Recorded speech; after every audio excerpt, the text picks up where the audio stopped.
Hi guys, glad you could join me today.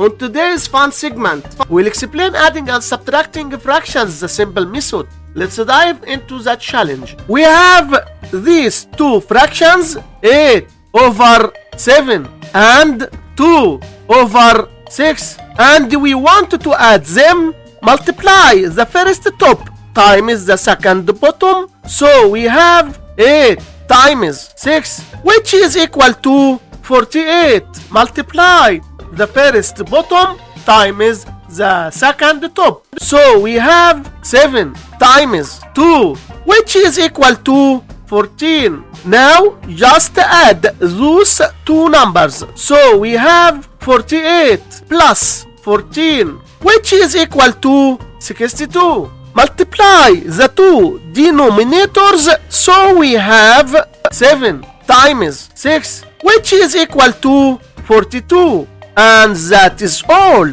Thanks for watching. Don't forget to like, share and subscribe.